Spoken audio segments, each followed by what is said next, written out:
क्या हाल है? ठीक है।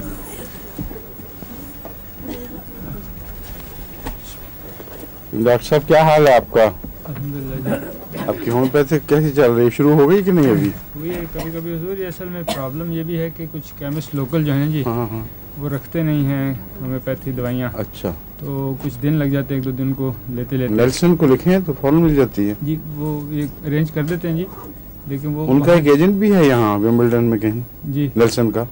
वो नेल्सन का नहीं जी, मैं दूसरी जो है ना एन्सवर्थ, वो भी मैं जानता हूँ। वो हुजूर उनका नेल्सन की अच्छी दवाएं हैं, काबिल एतमाद हैं। हुजूर विंबलडन में उनका वेयर हाउस है जी। वेयर हाउस है जी, किसका? ये एन्सवर्थ का। अच्छा, वहाँ क्या मिलता है? वो बल्क देते हैं जी, मैं वैसे नहीं, मेक कौन सा है दवाओं का? इनका अपना होम्योपैथिक अपने एन्सवर्थ के नाम पे। जी, काफी बड़ी है। अच्छा, बड़ी होगी पर मुझे बनाते हैं जी। जाके किसी वक्त तहकीक करें और ये देखें कि उनके जो पोटेंटाइजर है जी जी, वो कहाँ की बनी हुई मशीन है। पूछ लेंगे। हाँ, वो दिखा भी देते हैं अपना, उसका फार्मास्यूटिकल इंडस्ट्री अपनी जहाँ पर लगी हुई है। अगर जरूर कोई मेरे ख्याल में वो बात कुछ बाहर है, क्या? दूर है यहाँ से, कितनी दूर? कहीं सरे में किसी और जगह। कितनी दूर? 500 मील? हाँ, नहीं, वहाँ पे वो पोटेंटाइज जहाँ करते हैं ना, मेरे ख्याल में वो कहीं बाहर है। तो कोई ऐसी बात नहीं, कोई डेलीगेशन जाए देखे, क्योंकि हमें बहुत सी दवाओं के मुतालिक ऐसे तजर्बे करने हैं जो मुयस्सर ही नहीं हैं, मार्केट में मिलती नहीं वो दवाएं। तो उसके जब तक अपना पोटेंटाइजर ना हो और फिर फौरी तौर पर बनाया ना जा सके, उस वक्त तक बड़ी मुश्किल पड़ती है। बात की जा सकती है हुजूर उनसे कि वो दिखा दें। I think they would be हाँ हाँ, आई थिंक वो it depends on who approaches them. आप ठीक, मैं इंशाल्लाह मेडिकल प्रैक्टिशनर के तौर पे, इंशाल्लाह। हाँ, आपका एक अपना यहाँ का स्टेटस है, उनको कहें कि हम मुआयना करना चाहते हैं, बाद डॉक्टर्स और be happy two of course. हाँ, इंशाल्लाह। और वहाँ से उनके पोटेंटाइजर का पता करें कहाँ से लेते हैं वो। ठीक है। जिसमें जरूर यहाँ पे सेमिनार्स वगैरह होते हैं तो वो अपने स्टॉल लगाते हैं वहाँ पर, सारी अपनी दवाइयाँ अपने प्रोडक्ट्स दिखाते हैं। हमें तो आज तक नहीं पता लगा पोटेंटाइजर कौन बनाता है, कहाँ से बनता है। ऑटोमेटिक जो है पाकिस्तान में हमारे लाहौर में वाले डॉक्टर जो हैं उन्होंने खामखा पैसा काफ़ी उस पर ज़ाया भी किया, लेकिन जो मशीन बनाई वो तो खौफनाक चीज़ थी। दूध चाहिए हो आपको 1 पाव 1.5 पाव, उसके लिए भैंस तो नहीं पाल सकते आप। तो वो भैंस पालने वाली बात थी, उसमें वक्त भी उतना ज़्यादा, देखा था आपने? अभी तक पड़ा हुआ है। वो ज़्यादा वक्त तो उसको चाय डालने में लग जाता था। फिर शुरू करें, आज क्या है? कैलकेरिया सेल्फ जो डिस्कस करें। कैलकेरिया सब चल रही है? जी, चल रही है या चलनी है? किडनी की पॉलिसी, किडनी पे पहुंच गए हैं। क्रॉनिक किडनी इन्फ्लेमेशन हुजूर ने फरमाया था आखिर में। मगर किस जगह है? हाँ हाँ, दायमी नज़र मैं समझ गया हूँ जी। मोस्ट इन्वेक्टेड कथा, the nose has been cured, or the nose has been cured by this remedy।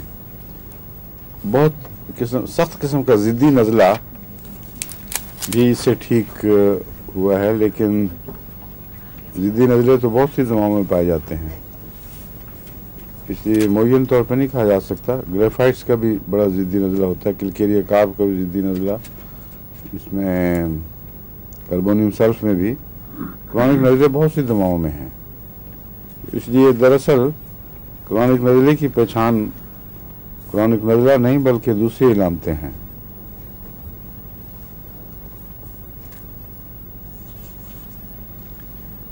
और जिनको पुराने नज़ले हों उनकी सारी ज़िंदगी जीर्ण हो जाती है, उनको कुछ भी नहीं रहता बेचारों का, घरेलू ज़िंदगी भी बर्बाद, दूसरों का भी बुरा हाल। पुराना नज़ला हो जाए तो फिर बदबू शुरू हो जाती है और ऐसे मरीज़ के पास भी नहीं बैठा जाता। तो इसलिए इसकी तरफ तवज्जो करनी चाहिए। मुख्तलिफ दवाओं जिनमें नुमाया तौर पर नज़ला पाया जाता है, उनकी इलामतें अगर वो अलग अलग की जा सकते हों तो इस पर कंसंट्रेट करना चाहिए।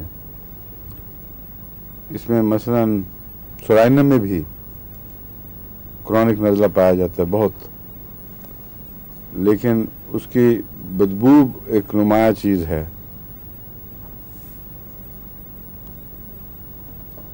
जिससे वो पहचाना जाता है। सांस की, नाक की तकलीफ होती है सोराइनम को, तो उसकी जो ख़ास अजीब बात है वो ये है कि सारा जिस्म ठंडा और सख्त गर्मी पसंद, लेकिन नाक की तकलीफ में वो ठंडी हवा पसंद करता है।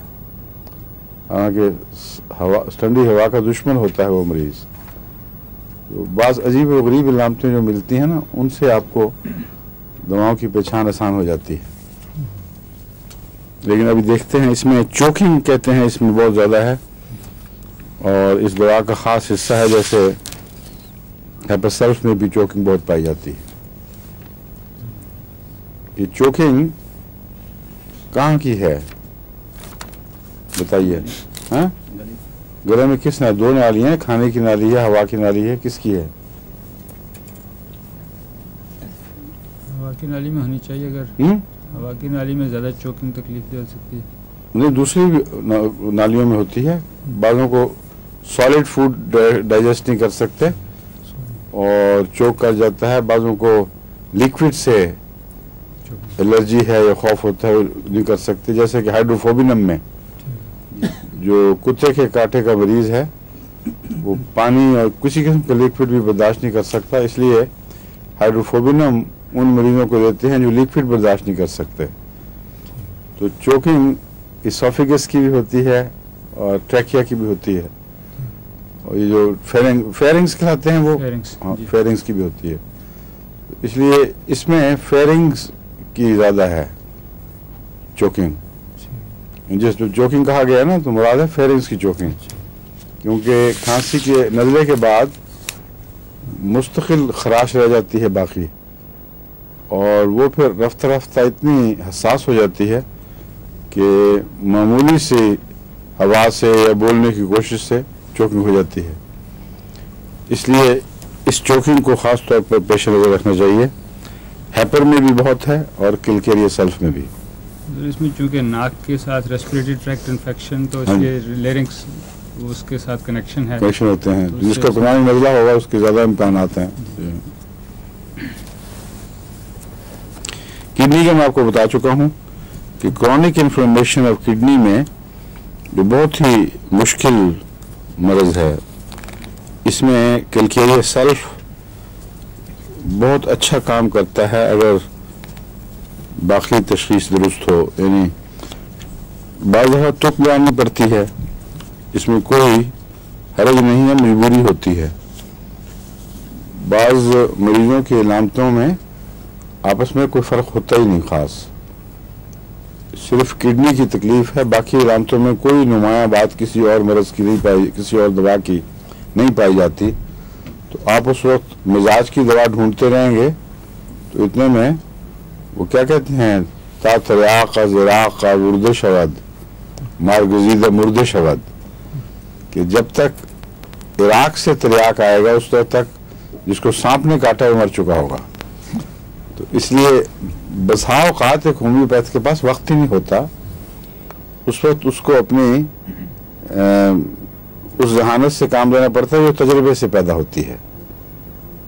सिर्फ जहानत का काम नहीं, मरीजों के लंबे तजर्बे से, उनके अंदाज से वो ये महसूस कर लेता है कि ये इन 2-3 दवाओं के अंदर होगा या उन 2-3 दवाओं का मरीज़ है। तो उसके मुताबिक फिर वो दवाएं याद रहनी चाहिए जो मुस्तकिल गहरी ख़तरनाक बीमारियों से ताल्लुक़ रखती हैं। उनमें एक गुर्दे की है, गुर्दा नाकाम हो जाए तो सब कुछ बिगड़ जाता है। जैसा जिगर है, जिगर तो खैर बहुत ज़्यादा है, लेकिन गुर्दे को भी बहुत बड़ी अहमियत हासिल है।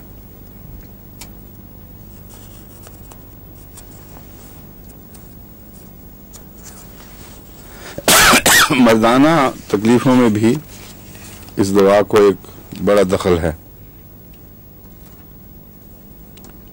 बालों को गले में होशनेस पैदा हो जाती है नज़ला ज़ुकाम वगैरह से, बालों की शाम को बढ़ती है, बालों की सुबह को बढ़ती है। ये इलामतें हैं जिनसे पहचाना जाता है। शाम को बढ़ने वाली कौन कौन सी हैं, कोई याद है किसी को? ठीक है, कार्बोवेज है एक उनमें से, और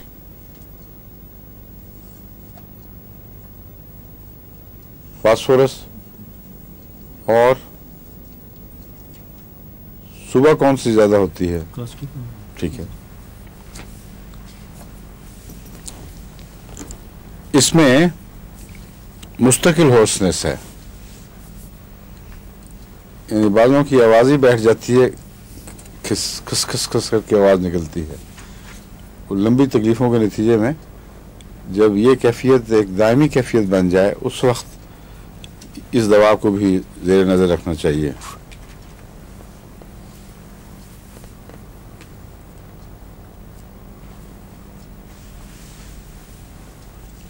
और इसमें कैल्शियम भी है और सल्फर भी है, लेकिन इलामतों में रात को जो इलामतें हैं उनमें सल्फर गालिब आती है, इस पहलू से कि कपड़े नहीं बर्दाश्त रात के वक्त और बार बार उतार के फेंकता है।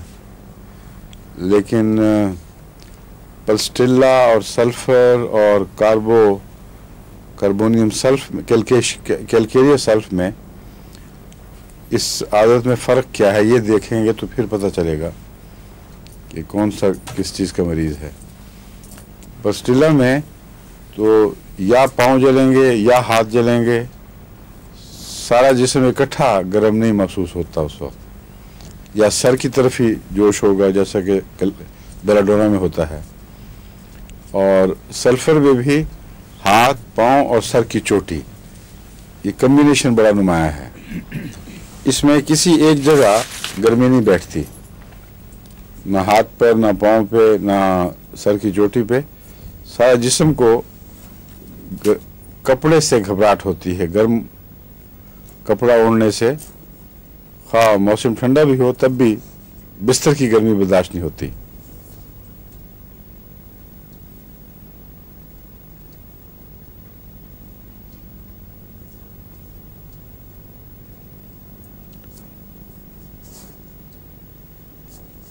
दमे की भी बहुत चोटी की दवा है, लेकिन ऐसी दवा नहीं है जो रोज़मर्रा काम आए। बाज़ दमे की दवाएं हैं जो रोज़मर्रा काम आती हैं, क्योंकि उनका ताल्लुक़ दमे की ऐसी इलामतों से है कि खा वो गहरे तौर पर मरीज़ के मुशाबे हों या ना हों, वो उन इलामतों को समेट लेती हैं, एक तरफ कर देती हैं। उन दवाओं में जो रोज़मर्रा काम आने वाली हैं, कार्बोवेज भी है, बताता हूँ, आर्सेनिक भी है। शिकायतें आ रही हैं बाज़ दफ़ा के बाज़ लोग लिख रहे हैं कि आप जब दवाएं बताते हैं तो कुछ आहिस्ता बताया करें, क्योंकि जो नावाकिफ़ हैं उनके लिए अपने स्पेलिंग में लिखना भी मुश्किल हो जाता है, और स्पेलिंग भी मैं बताता नहीं क्योंकि इसलिए बाज़ों के लिए बड़ी मुश्किल पड़ जाती है। आज ही एक ख़त मिला है, मैं जो डाक सुबह देख रहा था, उसमें उन्होंने लिखा होता कि यह नुस्खा मैं लेके गया हूँ जो आपने बताया था, तो ऐसी तो कोई दवाई यहाँ जर्मनी में मिलती, आप जर्मन स्पेलिंग में भेजें। उसने लिखा हुआ था मसलन सोराइनम को एस से और RY, और वो जो है दुकानदार यहाँ के, वो ज़रा सा भी लफ्ज़ बदले तो बिल्कुल परवाह नहीं करते, खुद नहीं सोचते कि क्या होगा, रिस्क नहीं लेना चाहते। इस तरह फाइटोलाका को F से लिखा हुआ, अब मुझे पूरे लफ्ज़ तो याद नहीं, मगर वो अजीब गरीब सा नुस्खा था, तो उस बेचारे ने टेलीविज़न से देखा था, जो उन्होंने बातें की हैं उससे पढ़ा है। तो इसलिए मैं आहिस्ता बोल रहा था कि कुछ लोगों को पता लग जाए ये क्या चीज़ है, मगर असल इलाज ये है कि ये नुस्खा अगर मुमकिन हो यहाँ जर्मन ज़ुबान में जो दवाओं का उनका नॉमेनक्लेचर है उसके मुताबिक, और अंग्रेज़ी में और उर्दू में भी अगर लिख के टेलीविज़न पे साथ आ जाए करे, तो यही असल इलाज ये है। और ऐसा बार बार सामने आए तो लोगों की नज़र में बात ठहर जाएगी, फिर उनको समझ आ जाएगी कि क्या लिखना है। लेकिन अदरवाइज इसके बगैर वहाँ के दुकानदार कुछ नहीं देते। तो वो बता रहा था कि दमे में रोज़मर्रा काम आने वाली दवाओं में आर्सेनिक भी है, इपिकॉक भी है, कार्बोवेज भी है और बेलाडोना भी है, नक्सवोमिका भी है,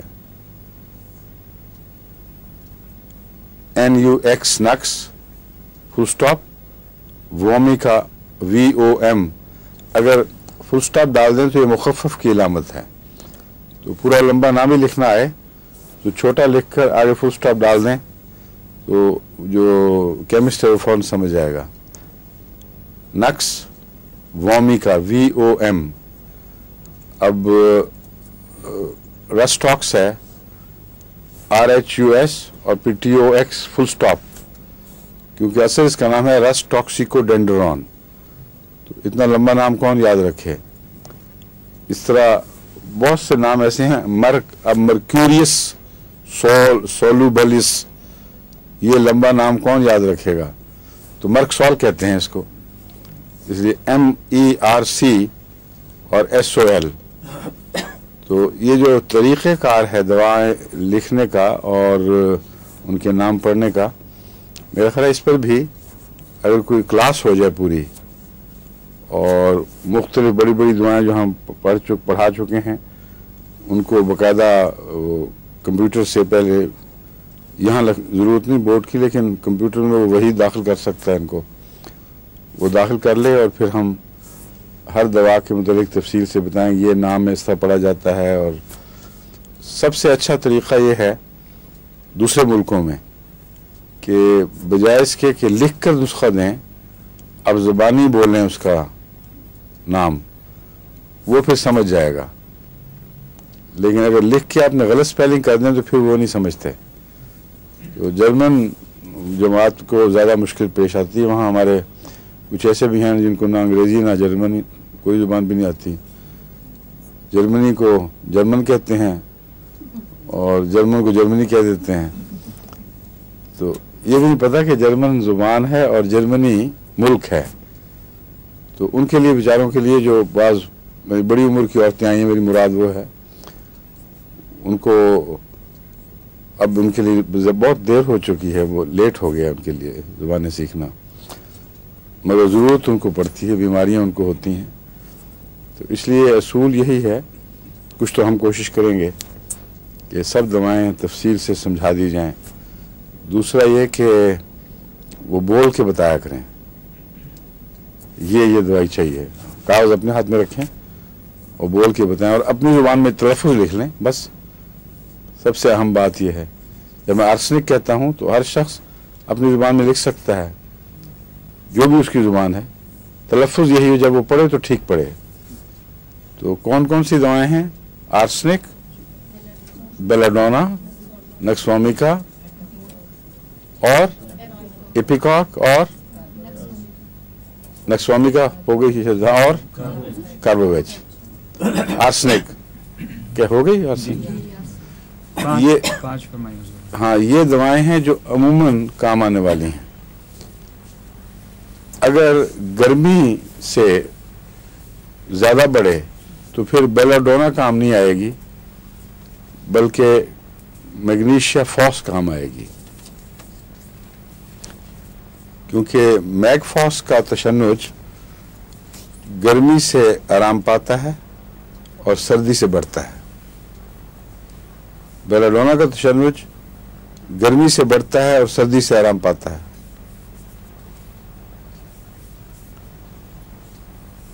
इसलिए बेलाडोना खुश्क खांसी में जो अमूमन काम आती है, उसकी यही वजह है कि बोलने के वक्त कुछ बोलने के बाद इस हिस्से में गर्मी पैदा हो जाती है खून के दौरान से, और हंसने से भी हो जाती है।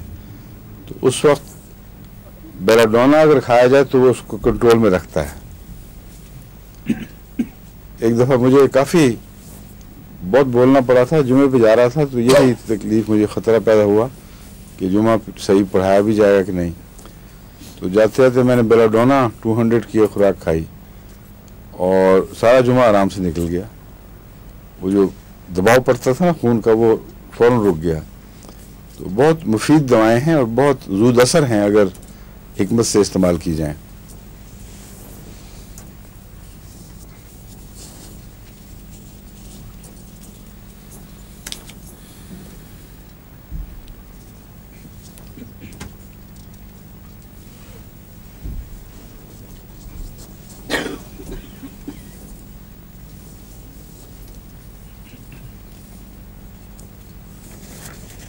टांगों की का बोझल होना ये किन किन दवाओं में पाया जाता है, कुछ याद है आपको?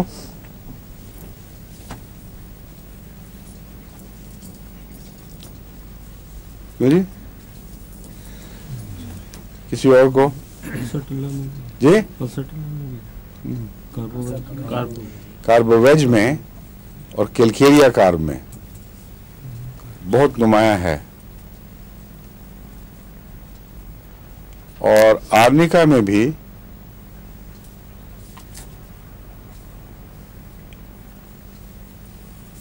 टांगों की थकावट और दुखन जो है उसके साथ अगर बोझलपन हो तो उसमें आर्निका बहुत मुफीद है।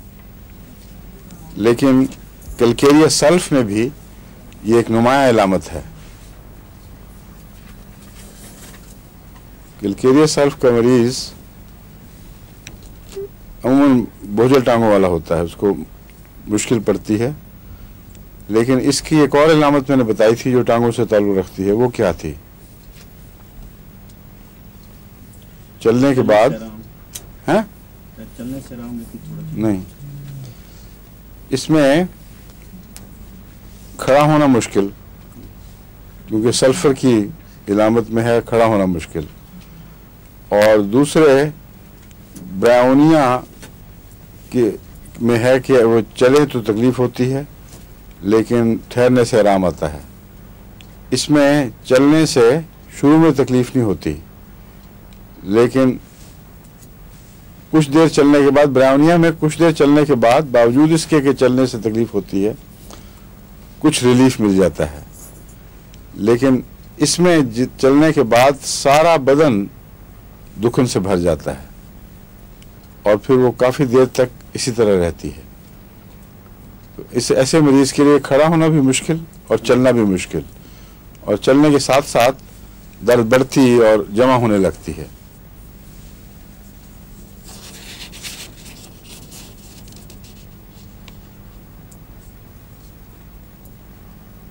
ये अजीब बात है कि होम्योपैथिक दवाओं में जो औकात मिलते हैं, मैं आपको पहले भी बताया था कि बाज़ दवाएं औकात ही से पहचानी जाती हैं।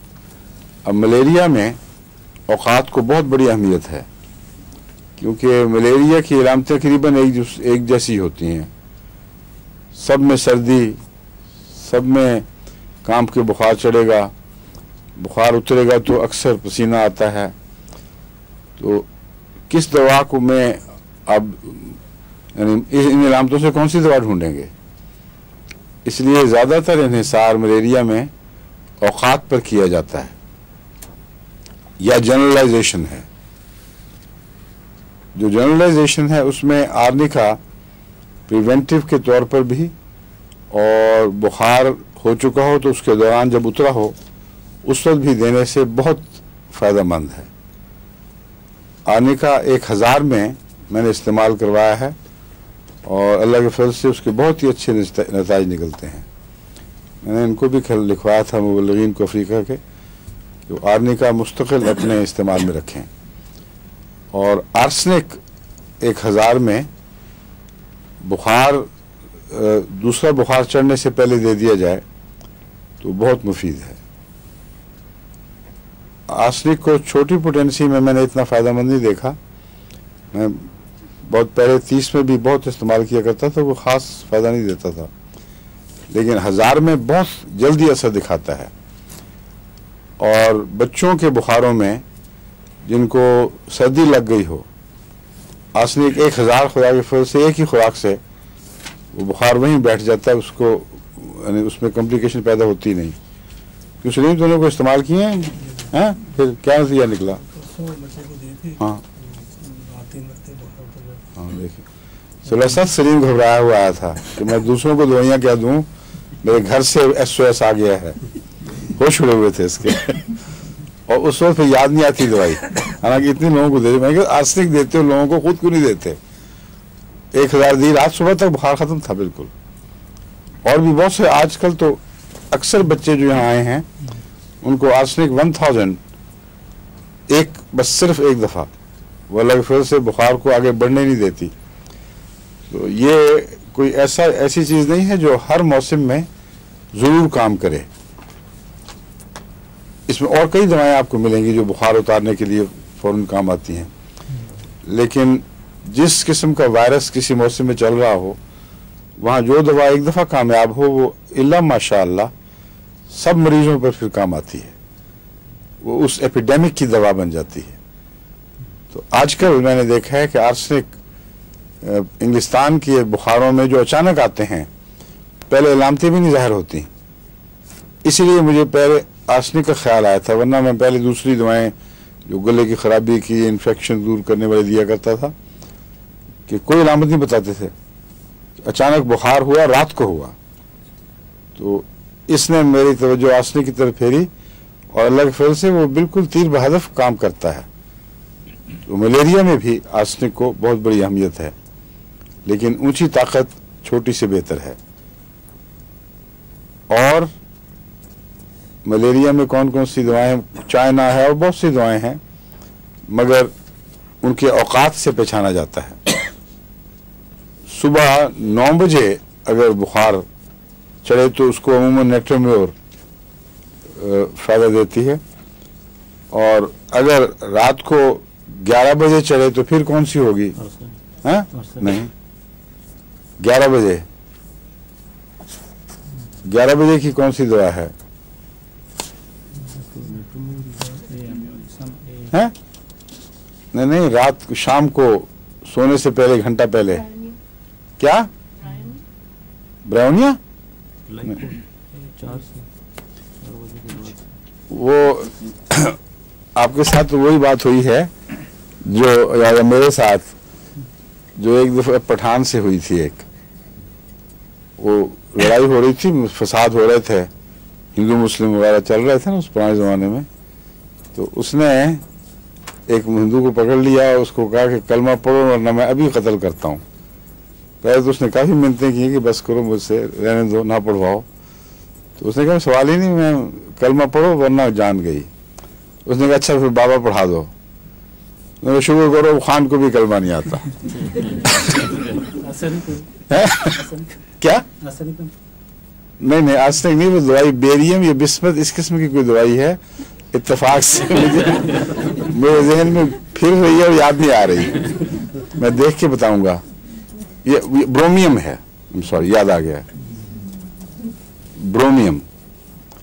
ब्रोमियम की इलामत 11 बजे होती है।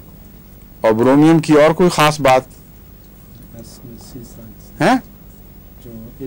हाँ, इनलैंड में तकलीफ बढ़ती है, समंदर के किनारे आराम आता है। तो ये दो इसकी खास अलामतें आपके जहन में नक्श रहनी चाहिए। और ऐसा मलेरिया हो या कोई ऐसा बुखार जो वक्त का बहुत पाबंद हो, और 11 बजे उधर अलार्म बजा, उधर उसने बुखार ने अपनी हरकत शुरू कर दी, उसमें ब्रोमियम काम आएगी। और मगर एक बात याद रखें, औकात के लिहाज से मलेरिया को तकसीम करके उसका चार्ट बना लें ताकि फिर लंबे झगड़ों में ना पड़ें। लेकिन पहले बहरहाल आर्निका और आर्सेनिक को फौकियत देनी चाहिए। और दूसरी बात याद रखें कि जब अभी बुखार ना चढ़ा हो और जिस्म दुखता हो, उस वक्त रस्टाक्स और ब्रायोनिया बारी बारी देना अक्सर सूरतों में मलेरिया से बचा ही लेता है। और अगर मलेरिया क्रॉनिक हो तो उस वक्त भी बुखार, दो बुखारों के दरमियान ब्रायोनिया और रस्टाक्स को आप एक रूटीन नुस्खे के तौर पर इस्तेमाल कर सकते हैं, क्योंकि वक्त वाली जो पहचान है उसके झगड़े में मैं काफ़ी देर पड़ चुका हूँ और बड़ी मुश्किल पेश आती है, क्योंकि मलेरिया वक्त भी बदलता रहता है अपने, कभी किसी पर चढ़ गया, कभी किसी पर चढ़ गया, और इतना पाबंद नहीं है वक्त का जितना लोग समझते हैं, इसलिए बहुत मुश्किल पेश आ जाती है।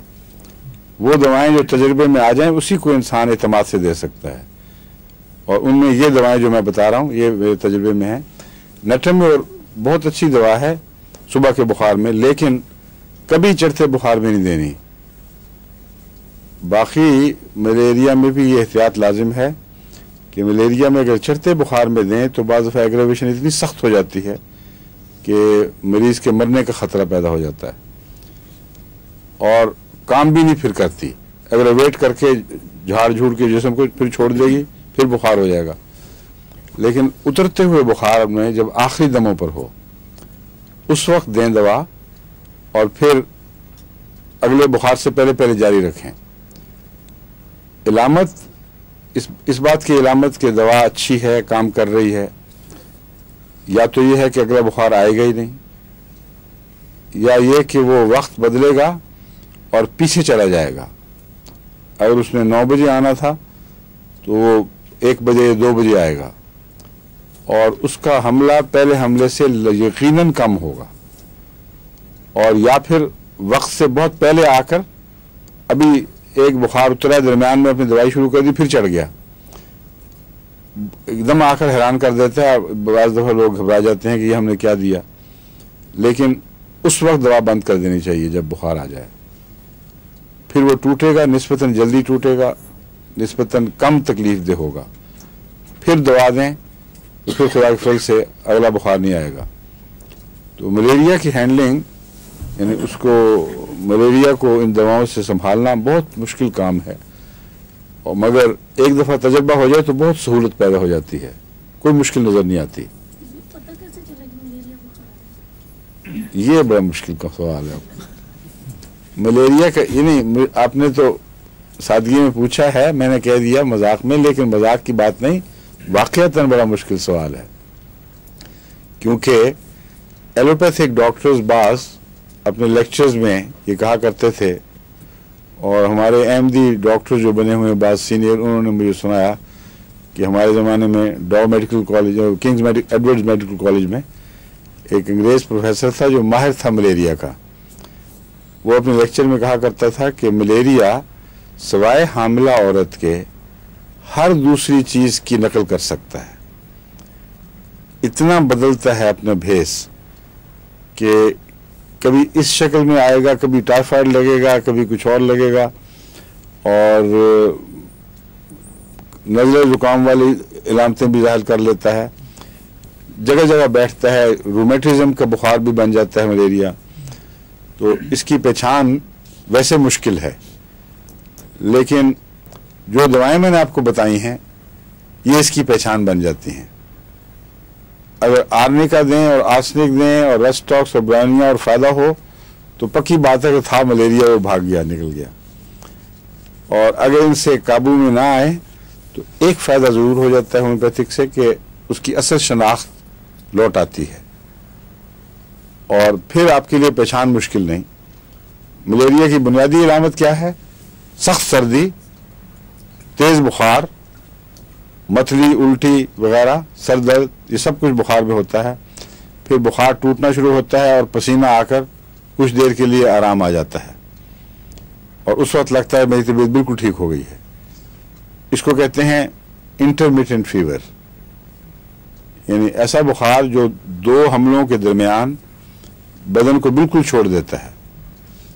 उसके बाद जब दूसरा हमला आए फिर वही इलामतें असर नौ शुरू, वही मतली, बुखार के आगाज में सख्त सर्दी, फिर इतनी तपश के कपड़ा भी नहीं लिया जाता, और उल्टी के साथ साथ सर दर्द बढ़ती जाती है, और इसका हर अगला हमला पहले हमले से ज़्यादा शदीद होता है और बिल्कुल जिस्म बेजान हो जाता है। फिर अगर इंसान ना मरे तो कुछ देर के बाद ये छोड़ देता है, पता नहीं अब खुद छोड़ता है या कुनीने खिला खिला कर लोग पीछा छुड़ाते हैं।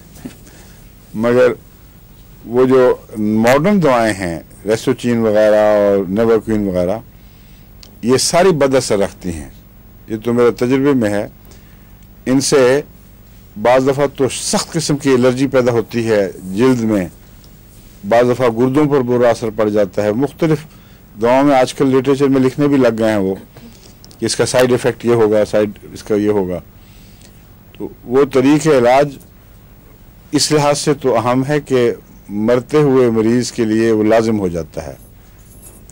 जब तक होम्योपैथ को ऐसी दवा न मिले जिससे वो बीमारी को देख कर संभाल सके, उस वक्त तो उसका ये हक नहीं है कि वो एलोपैथी के खिलाफ लेक्चर दे के कहे कि बिल्कुल ना जाना, इसके बुरे नुकसान होंगे, वो मौत से बुरा और क्या नुकसान होगा। तो अगर होम्योपैथी के हाथों में मरना ही है बेचारे ने, तो बेहतर है कि एलोपैथी के हाथों से कुछ खुजली कर करके रह जाए बाकी। इसलिए ये जो तस्सुबात है ना, ये मौलवीपन, ये हर जगह जालिमाना हरकत है।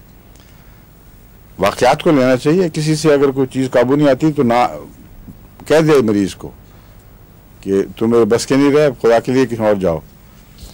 तो एलोपैथिक में ये फ़ायदा ज़रूर है कि मलेरिया की ऐसी दवाएं निकल चुकी हैं कि इल्ला माशाल्लाह मरीज़ हाथ से निकलता नहीं, टीके देकर और उच करके वो संभाल लेते हैं एक दफ़ा। फिर वो विटामिन भी उनको पता है कौन कौन सी साथ देनी है। तो होम्योपैथिक में अक्सर लोगों को विटामिन की मदद का तजर्बा नहीं है या ख्याल भी नहीं जाता, और बाज़ दवाओं में उसकी ज़रूरत पड़ती है बड़ी सख्त। तो अब होम्योपैथिक सॉरी जो बुखार की बातें थी, मलेरिया की काफ़ी हो गई। अब आगे बात चलाऊँ क्यों जी? वशे साहब बताएं, आपको देख रहा हूँ मैं। हो गया काफ़ी? अच्छा देखा मेरे आप बता रहे थे ये मुख्तलिफ चीज़ों का। हाँ, मुझे अभी ख्याल है कि आपने एंटीडोट के बारे में अभी कुछ हमें बताया नहीं, कि जो कोई आप किसी को होम्योपैथिक दवाई दें तो उसके साथ कोई गलत नतीजे ज़ाहिर हो रहे हों। सब जितने एंटीडोट्स हैं ये लिखे होते हैं किताबों में। हर दवा के बाद उसका एंटीडोट भी आखिर पे ज़रूर लिखा होता है। मटीरियल मेडिकल में सब मिल जाएगा। मगर बिलुमूम बाज़ एंटीडोट ऐसे हैं जो हर जगह काम आ जाते हैं। उनमें से जो सबसे ज़्यादा अमूमी असर रखने वाले एंटीडोट्स हैं, एक नक्सवामी का है और एक है कैम्फर। कैम्फर के मुतालिक तो बाज़ डॉक्टर इतने सेंसिटिव हैं, कहते हैं इसको अपने बाकी डब्बे में रखना भी नहीं चाहिए, जो दवाओं का डब्बा है उससे भी अलग रखना चाहिए। हालांकि 6X में या लो पोटेंसी और या इससे भी कुछ ऊपर हो, उसमें कुछ भी नहीं रहता। मगर वो कहते हैं कि इसकी जो हल्की हल्की भाप उड़ती है वो भी दूसरी दवाओं पर असरअंदाज हो जाती है। मगर ये तो मैं समझता हूँ ज़्यादती है, क्योंकि मेरे दवाई के डब्बे में हमेशा कैम्फर रहा है और किसी दवाई ने काम करना छोड़ा नहीं। इसलिए ये तवहमात हैं।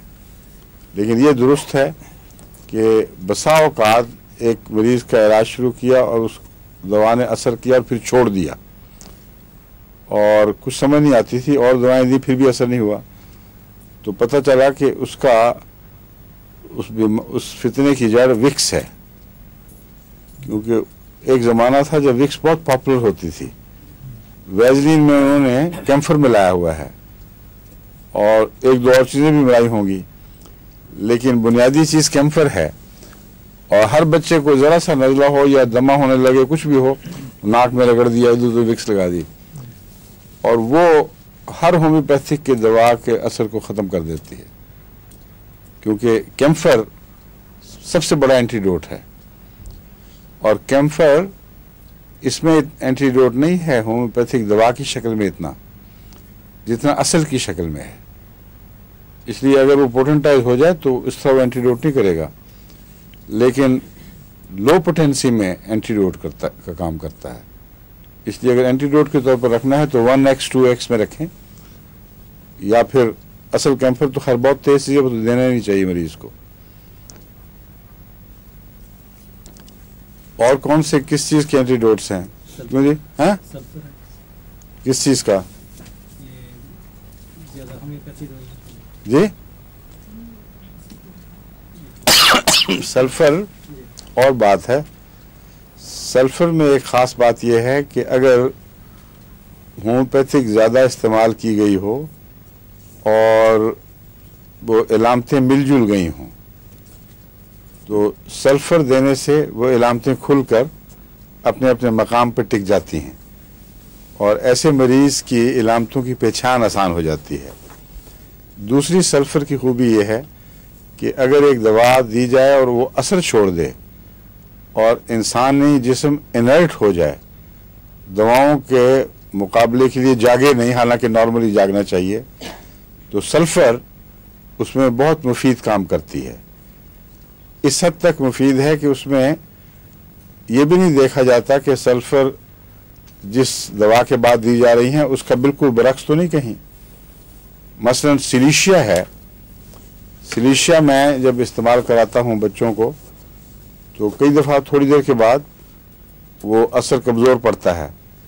तो सल्फ़र और सिलीशिया बिल्कुल मुतज़ाद दवाएँ हैं बज़ाहिर, यानी सल्फ़र है बहुत गर्म और सिलीशिया है बहुत ठंडी, लेकिन सल्फ़र की एक खुराक बीच में दे दें तो वो दोबारा काम करना शुरू कर देती है सिलीशिया। तो ये है जो आपने गालबन पढ़ा हुआ है कि सल्फ़र जिस्म के नम हो जाने को, बेहिस हो जाने को दुरुस्त करती है और रद्द-ए-अमल दोबारा शुरू कर देती है और मिली जुली इलामतों की वो वाज़े करके अलग अलग करने में मददगार होती है। और कोई बड़ा एंटीडोट है किस चीज़ का?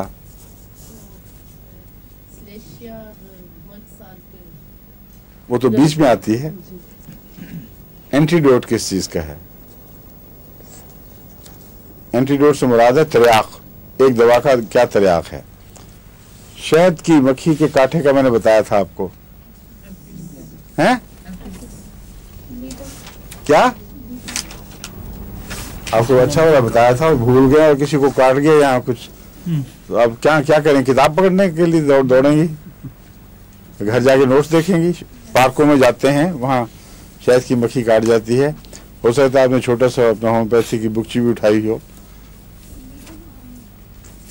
मैंने बताया था नेट्रम्योर और लीडम और आर्निका का कॉम्बिनेशन या आर्सेनिक और नेट्रम्योर और लीडम का कॉम्बिनेशन, ये बिलअमूम इसके जहरीले इंसेक्ट्स के कांटे का बेहतरीन इलाज है। यहाँ तक कि सिर्फ इंसेक्ट्स ही नहीं बल्कि बिच्छू के कांटे की भी चोटी की दवा यही है। आर्निका, लीडम और नेट्रम्योर।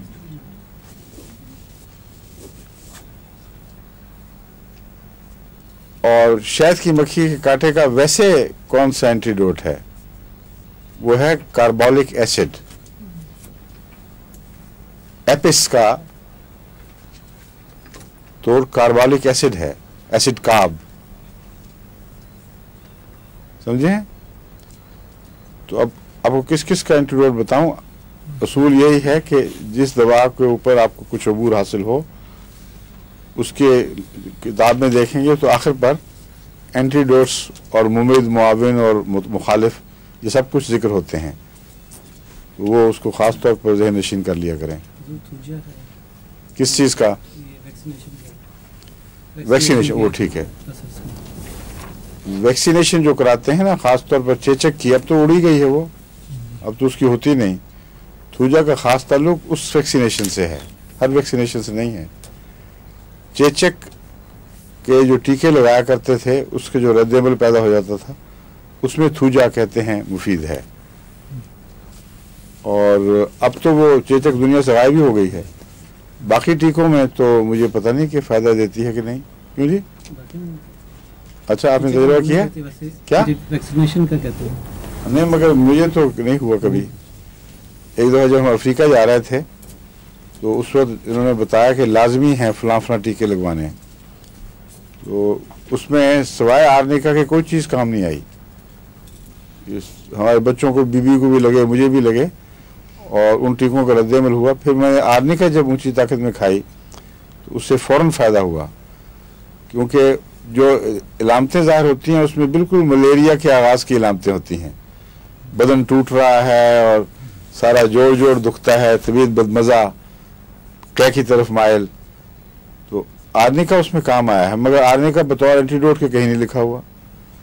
तो बेहतर यह है कि जिस दवा से जो इलामतें ज़ाहिर हों या जिस जहर से जो इलामतें ज़ाहिर हों उनका नक्शा जहन में जमा कर वैसी दवा जिसका नक्शा आपके जहन में मौजूद रहना चाहिए, अगर याद आ जाए तो वो दें, वो एंटीडोट बनेगी।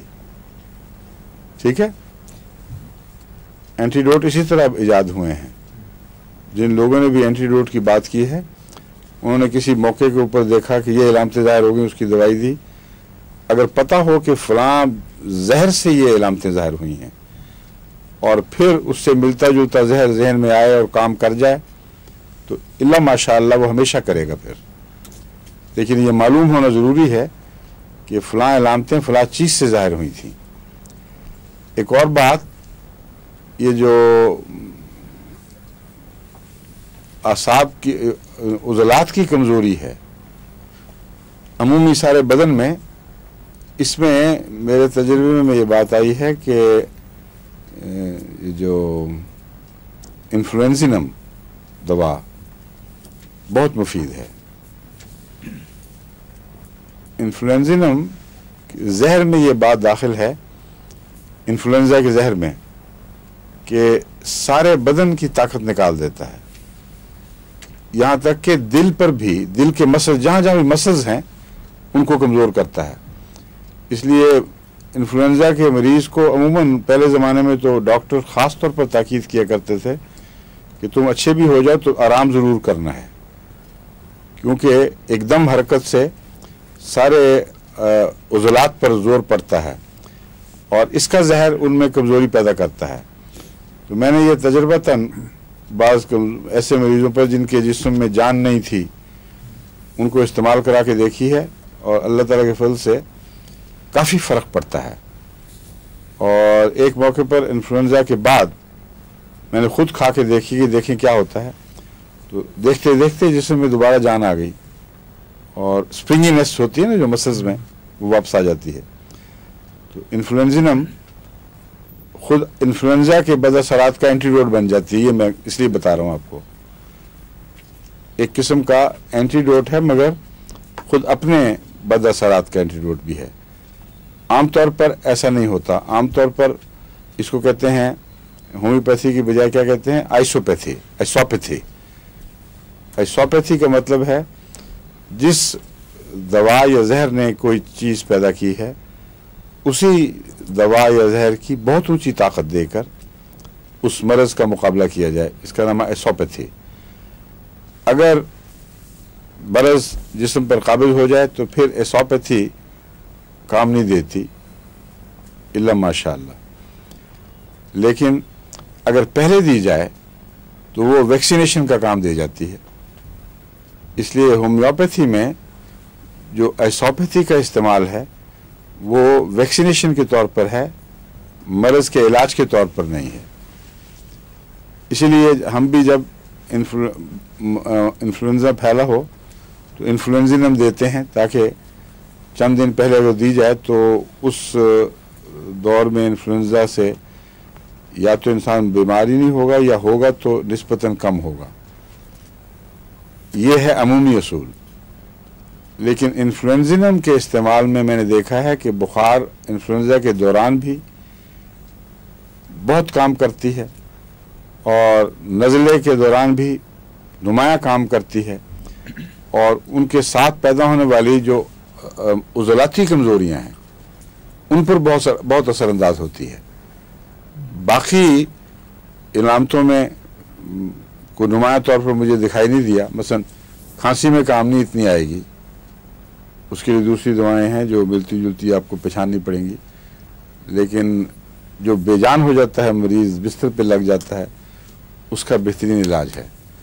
तो फिर इसके अलावा मैंने कमज़ोर ताकत वाले मरीज़ों को देकर देखी है, फ़ायदा देती है अल्लाह के फज़ल से, जिनके अंदर बुखार वगैरह कुछ भी ना हो मगर खुसूसन टांगों में या हाथों में मसल्स में कमज़ोरी हो, इंसान बेजान महसूस करे, तो ये खा के देखें, उसका फ़र्क पड़ता है। ऊंची ताकत में देते हैं या मैं तो 200 में देता हूँ, 200 से कम। नोसोड या नोजोड क्या कहते हैं इसको, नोजोड की नोसोड, नोजोड सुना है। नोजोड कहना चाहिए गालबन, लेकिन बाज़ नोसोड भी कह देते हैं, इसलिए मैं पूछ रहा हूँ। क्योंकि एस के बाद अगर वाल हरकत आए तो अमूमन से की बजाय जे आवाज़ निकलती है। आपके इल्म में है नोजोड, नोजोड सुना जी। हाँ, नोजोड। तो नोजोड जितने हैं वो क्या नोजोड की क्या बात की थी आपने? जी मैं उसकी थी कि ताकत, हाँ ताकत वही, हाँ नोजोड जितने हैं वो 200 ताकत से कम मैं इस्तेमाल नहीं करता, और कम में काम करते होंगे, मुझे इल्म नहीं, मगर चूंकि मेरा तजुर्बा नहीं है 200 से कम में, इसलिए मैं कुछ नहीं कह सकता। लेकिन 200 के मुतालिक मुझे तजुर्बा है, और ऊपर का भी, 1000 में भी काम करता है, 10,000 में भी काम करता है।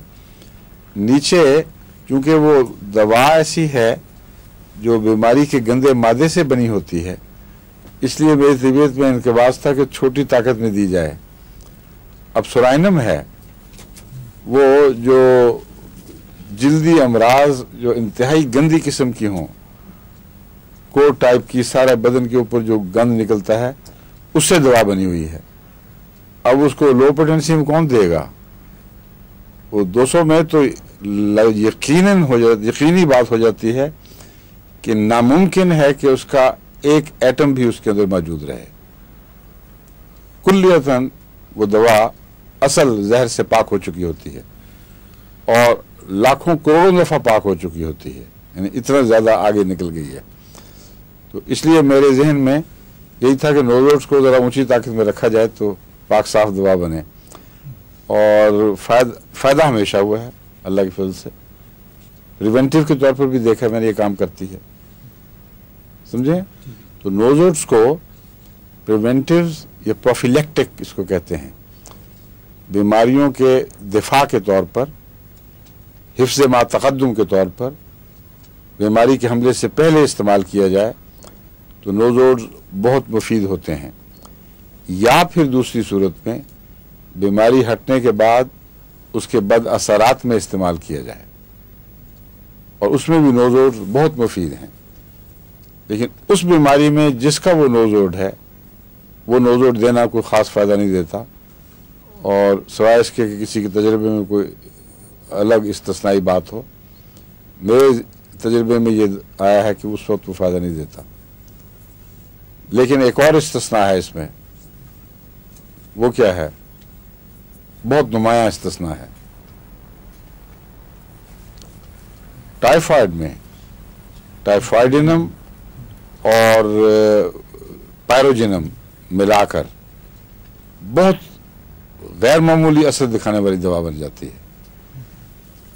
तो जनरलाइजेशन वैसे करना ठीक नहीं है, इल्ला माशाअल्लाह, इसलिए हम क्या कह देते हैं, जो आम किताबों में लिखा हुआ पाएंगे वो यही होगा कि ये एसोपैथी है, ये होम्योपैथी नहीं है, इसलिए नोजोड से उस मरज़ का उस वक्त इलाज करना ठीक नहीं है। मगर बाज़ जगह वो ऐसा नुमाया काम करते हैं, और ऊंची ताकत में तो ज़रूर करते हैं, छोटी ताकत में शायद ना करें। मगर एसोपैथी जब ऊंची ताकत में चली जाती है तो वो फिर सिर्फ इलामतें रह जाती है, बाकी असल गंदगी, असल जहर के साथ उसका वो जो जिस्मानी ताल्लुक है वो टूट जाता है। इसलिए काम कर सकती हैं और बाज़ जगह करती हैं। आपको तजुर्बा ही बताएगा कि कहाँ नोजोड्स दौरान मरज़ देनी चाहिए, लेकिन प्रोफिलेक्टिक में यानी हिफ्ज़ मा तक़द्दुम में ज़रूर नोजोड से काम लेना चाहिए, और बीमारी ख़त्म होने के बाद जो बद असरात हैं उनमें ये ज़रूर काम करती है। ठीक है? टाइफाइड का नोजोड जो है वो बाज़ दफ़ा बाद के असरात पे बिल्कुल काम नहीं करता, इसलिए ज़रूरी है कि बीमारी के दौरान दिया जाए उसको। टाइफाइड का फालिज मेरे इल्म में नहीं आया कि कभी ठीक हुआ हो।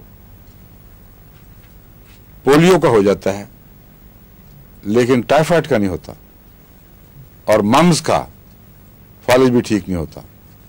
जो ये क्या कहते हैं इसको, कनपेड़े, यहाँ होते कनपेड़े, मम्स। और ये ऐसे खौफनाक हैं, अगर ये इसलिए कि ये टाइफाइड असाब पर, उज़लात पर नहीं बल्कि वो नर्व्स पर बैठता है। जो जहरीला मादा नर्व्स को मार दे उसका कोई इलाज नहीं, इसलिए इलाज की कोशिश ही बेमानी है।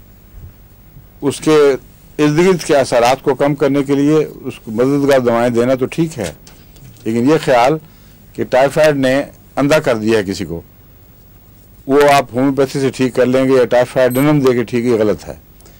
क्योंकि टाइफाइड वो ऑप्टिक नर्व पर हमला करता है जो पीछे है, और उसको मार दे तो उसको जिंदा किया नहीं जा सकता। आजकल कोई नए तरीके ईजाद किए जा रहे हैं जिनसे नर्व्स के साथ उसको बाईपास करके आगे जहां हिस्सा उसका सेहतमंद है उससे मिलाने के मुतालिक अब तजर्बे हो रहे हैं। और अगर ये हो गया तो फिर बहुत से ऐसे मरीज जो बेचारे बिनाई से हाथ धो बैठे हैं उनको फ़ायदा पहुंच जाएगा। लेकिन इसलिए मैं कह रहा हूं कि नोज़ोट्स को बीमारी के दौरान इस्तेमाल करना ज़रूरी है कि बीमारी के दौरान अगर इन नोज़ोट्स को इस्तेमाल किया जाए तो उसके बद असरात फिर नहीं होते। बहुत मैंने टाइफाइड के मरीजों का इलाज किया अल्लाह के फजल के साथ। रब्वा में तो बाज़ दफ़ा वबा की सूरत में जैसा कि पाकिस्तान में आया करता था, और अक्सर औरतें अपने बच्चे उठा के ले आती थीं टाइफाइड के, और अल्लाह के फजल से एक भी नहीं हुआ आज तक। जब जितनी देर मैंने तजुर्बा किया है कि उसको टाइफाइडिनम का नोज़र शुरू कर दिया जाए और उसका बुखार उतरने के बाद उसके दिमाग पर या किसी और जगह नर्व्स पर हमला हुआ हो, कोई बदअसर बाकी नहीं रहा। इसलिए मैं जोर दे रहा हूँ कि नोज़ोट्स का ये इस्तेमाल भी एक नया मेरे इल्म में आया है कि अगर उनको इस्तेमाल करेंगे तो बाज़ बीमारियाँ जो गहरे बदअसरात छोड़ जाती हैं उनमें वो असर को कम कर देगा, यानी उसको उसकी बेखरी कर देता है, वो पैदा ही नहीं होती बीमारियाँ। एक और बड़ा फ़ायदा इसका ये है कि टाइफाइड में तो नहीं मगर ऐसे बुखारों में जिनमें नर्व्स पर हमला नहीं होता बल्कि और किस्म के हमले हैं, वहाँ ऊंची ताकत में बाद में नोज़ोट्स काम आते हैं। इसकी एक मिसाल है चोटी की चेचक।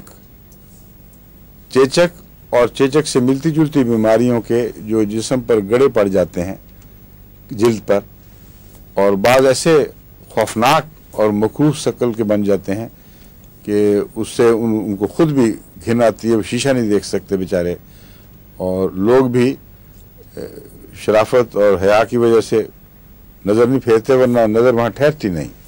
मैंने ऐसे से खौफनाक बिगड़े हुए चेहरे भी देखे हैं, आंखें भी अंधी हो जाती हैं। मगर आंखों के अंधापन का तो इलाज कभी नहीं मैंने देखा, क्योंकि वो आंख के खुद उसके जिस जो उसका है ना डेला, उसके अंदर कोई तब्दीलियाँ ऐसी पैदा कर देती है कि वो बिगड़ जाता है, मसख हो जाता है, और उसके बाद उसको दोबारा अपनी असल शक्ल में बहाल करना किसी दवाई के बस की बात नहीं। लेकिन चेचक के दाग पड़े हुए ऐसे गायब हो जाते हैं कि हैरान हो जाता है आदमी देखकर, और वो भी चेचक के नोज़ोट से 1 लाख ताकत में दें, 1 महीने के वक्फे से 2 या 3 दफ़ा ज़्यादा से ज़्यादा देनी पड़ेगी, और उसके बाद छोड़ दें फिर उसको, और रास्ता रास्ता उसकी जिल्द हैरत अंगेज़ तब्दीलियाँ दिखाती है, आस्ता आस्ता वो बराबर हो जाती है। ऐसे कई मरीज़ 12 मुझे मिलते हैं अभी भी अल्लाह के फजल के साथ। उनकी पुरानी शख्सियत इसमें और आज के ज़मीन आसमान का फ़र्क पड़ चुका है। तो नोज़ोट्स को उनके अपने बदअसरात के लिए बहुत ऊंची ताकत में बीमारी ठीक होने के बाद इस्तेमाल करना एक बहुत ही कारामद चीज़ है। लेकिन ये याद रखें कि आसाब मर चुके हों तो उन पर नोज़ोट्स या किसी और चीज़ का कोई असर नहीं पड़ता। फरमाइए। आपने बताया कि मलेरिया तो चढ़ता है सर्दी के साथ, हाँ। तो उसका पता लग जाता है, तो फिर ये टाइफाइड की पहचान क्या है? टाइफाइड है रिमिटेंट फीवर और मलेरिया है इंटरमिटेंट। इंटरमिटेंट कहते हैं वो बुखार जो कुछ अरसे के लिए मरीज का पीछा छोड़कर कुल्लियतन अलग हो जाए और महसूस हो कि पूरी शफा हो गई है, और रिमिटेंट फीवर उसको कहते हैं जो कभी भी कुल्लियतन नहीं छोड़ता बल्कि उसका कुछ असर बाकी रह जाता है। वो डिप करता है जिस तरह उसने कमज़ोर होना है, तो जो सेहत की सतह है उससे पहले ही फिर ऊपर चढ़ जाता है, और ये होते होते यहाँ तक कि उसकी हर दफ़ा उसका डिप छोटा होने लग जाता है, और बाज़ दफ़ा फिर वो कंटिन्यूस फीवर की शक्ल में भी ज़ाहिर होने लग जाता है। यानी तब्दीली हल्की इतनी थोड़ी आती है कि आदमी पहचान नहीं सकता। ये टाइफाइड की एक इलामत है। उसकी ख़ास अंतड़ियों की तकलीफ़, उसकी रंबलिंग, यहाँ हाथ लगाएंगे तो सारे अंतड़ियों में उसकी रंबलिंग होती है। उसका चेहरा टाइफाइड का बताता है, उसका मुंह देखें, उसमें वो जगह जगह वो खून के धब्बे से पड़ने शुरू हो जाते हैं, होंठ सुकड़ जाते हैं, असहाल होते हैं, बाज़ दफ़ा बड़े सख्त किस्म के बदबूदार, और बाज़ दफ़ा वो सिर्फ कब्ज़ी है, और फिर रेविंग्स होती हैं टाइफाइड में, दिमाग पर असर हो रहा होता है। तो टाइफाइड की तो पहचान कोई मुश्किल नहीं है। टाइफाइड जब ठीक हो, और होम्योपैथिक दवाओं में मैंने देखा है कि ठीक हो तो फिर उसके छोटे छोटे धागे धागे से मुंह पे निकलाते हैं। उसको क्या कहते हैं इस्तिलाह में? टाइफाइड बुखार अगर सही तरीके पे ठीक हो तो उसके धागे धागे मुंह पे ज़रूर निकलते हैं, छोटे छोटे मोके होते हैं, बारीक बारीक उस किस्म की चीज़ें निकलती हैं, और ये इलामत है कि बुखार ठीक हो चुका है, अब अंदर उसका कोई बद असर नहीं। अगर ये ना निकले, और अक्सर जो एलोपैथिक दवा में माइसिन्स के जरिए टाइफाइड ठीक करते हैं उनमें ये नहीं निकलते, तो बाज़ दफ़ा 10-10 दफ़ा होता है। और ज़रूरी नहीं कि टाइफाइड के जरासीम हो तो हो, वो एक किस्म की टाइफाइड की एक दायमी कैफियत बन जाती है मरीज़ की, बार बार वैसी ही इलामतें होती हैं जैसे टाइफाइड हुआ हो।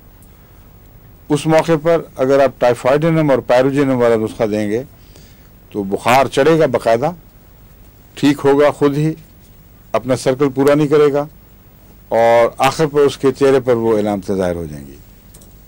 क्योंकि वक्त ख़त्म हो रहा है कि हो गया है? अच्छा जी, फिर बाकी फिर से इंशाल्लाह। अस्सलाम वालेकुम, खुदा हाफ़िज़।